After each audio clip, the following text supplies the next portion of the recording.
Good morning, boys and girls. This is Miss Miller, and I am so excited to be reading with you today. I know my children and I have really enjoyed listening to The World of According to Humphrey, and it's something they've looked forward to every day.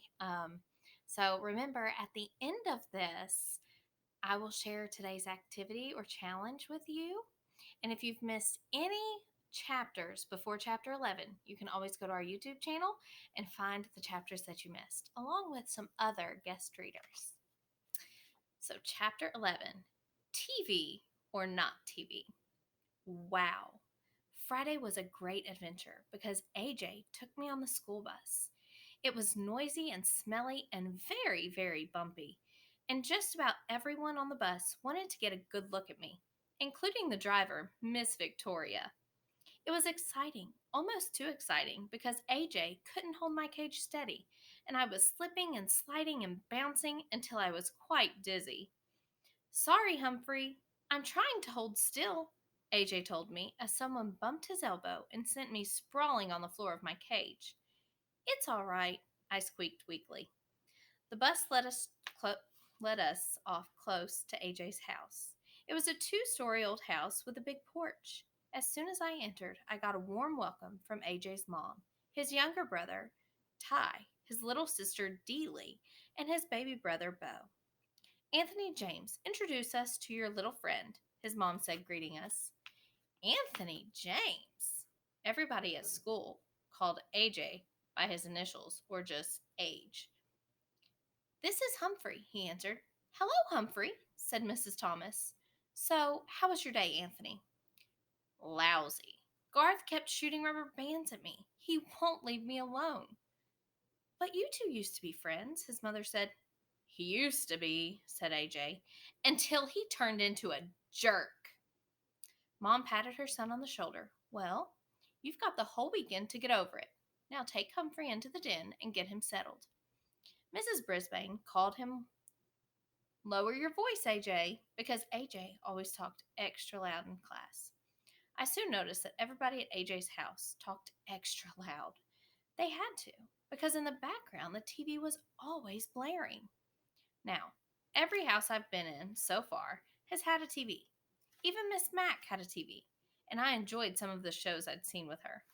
There's one channel that has nothing but the most frightening shows about wild animals attacking one another. I mean, wild. Like tigers and bears and hippopotamuses. Gee, I hope that's not on our vocabulary test in the near future. Those shows make me appreciate the protection of a nice cage, as long as the lock doesn't quite lock. There's another channel that has only people in funny looking clothes dancing and singing in very strange places. Makes me glad that I have a fur coat and don't have to figure out what to wear every day. Mostly, I like the cartoon shows. Sometimes they have mice and rabbits and other interesting rodents, although I've never seen a hamster show yet. Anyway, the difference at the Thomas's house is that the television is on all the time. There's a TV on a table across from a big comfy couch and a big comfy chair, and someone's almost always sitting there watching. I know because they put my cage down on the floor next to the couch. I had a very good view of the TV. I couldn't always hear the TV though, because AJ's mother had a radio in the kitchen, which was blaring most of the time while she cooked or did crossword puzzles or talked on the phone. No matter what she did, the radio was always on. When AJ's dad came home from work, he plopped down on the couch and watched TV while he played with the baby. Then AJ and Ty plugged in some video games and played while Dad watched. Deely listened to the radio with her mom and danced around the kitchen. When it was time for dinner, the whole family took plates and sat in the den so they could watch TV while they ate.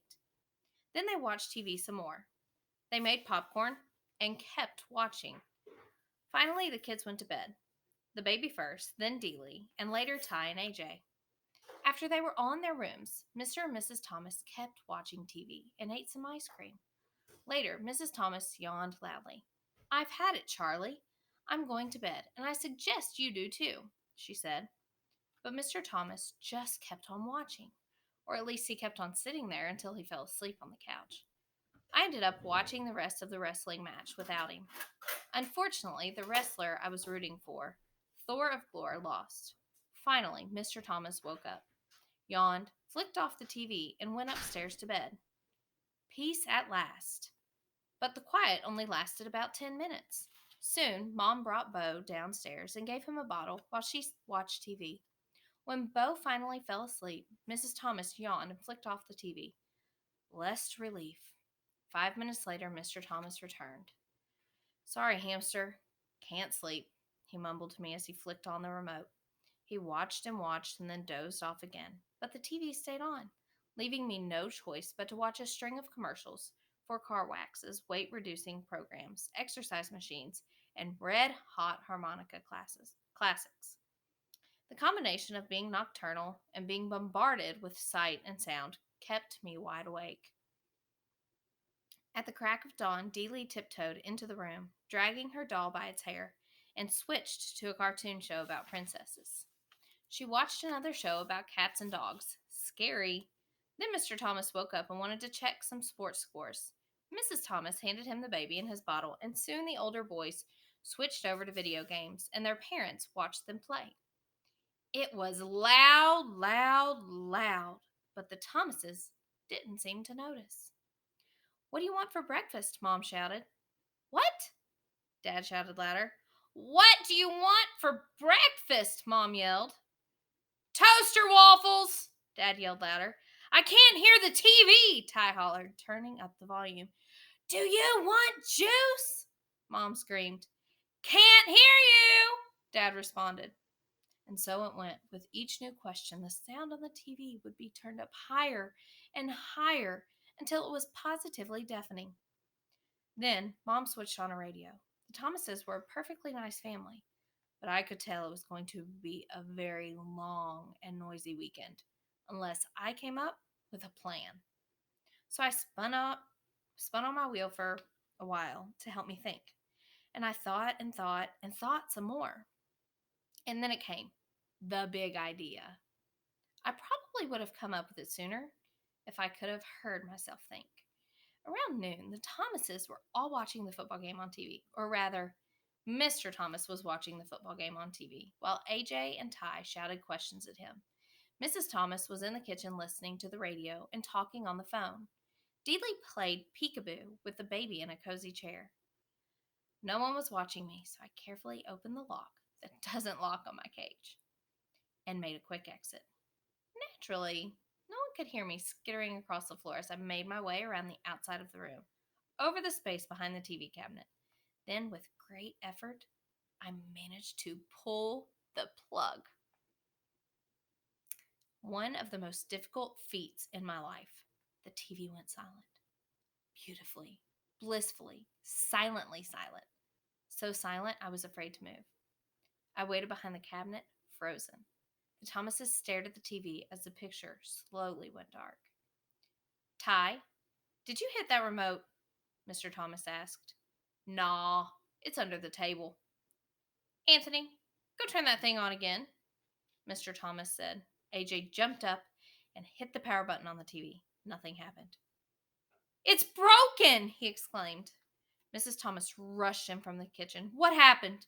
Mr. Thomas explained that the TV had gone off, and they discussed how it was 5 years old. Whether it had a guarantee, no one knew. And if Mr. Thomas could fix it, he couldn't. Everything was fine, and it went off, just like that. I guess we'd better take it in to get it fixed, Mr. Thomas said. How long will that take? Deeley asked in a whiny voice. I don't know, her dad replied. How much will it cost? Mrs. Thomas asked. Oh, yeah, her husband said. I forgot. We're a little low on the funds right now. The baby began to cry. I thought the rest of the family might start crying too. Well, I get paid next Friday, Dad said. AJ jumped up and down and waved his hands. That's a whole week away. I'm going to Grandma's house. Her TV works, said Ty. Me too, Deeley chimed in. Grandma's got her bridge club over there tonight, Mom said. I know, said Dad. Let's go to a movie. Do you know how much it costs to go to a movie? Mom asked. Besides, we can't take the baby. Oh. They whined and bickered for a while. They got so loud, I managed to scamper back to my cage unnoticed. Then I guess I dozed off. Remember, I had hardly had a wink of sleep since I'd arrived. The bickering was a nice, soothing background after all that racket.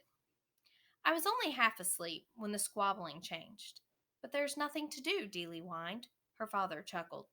Nothing to do? Girl, my brothers and I used to spend weekends at my grandma's house, and she never had a TV.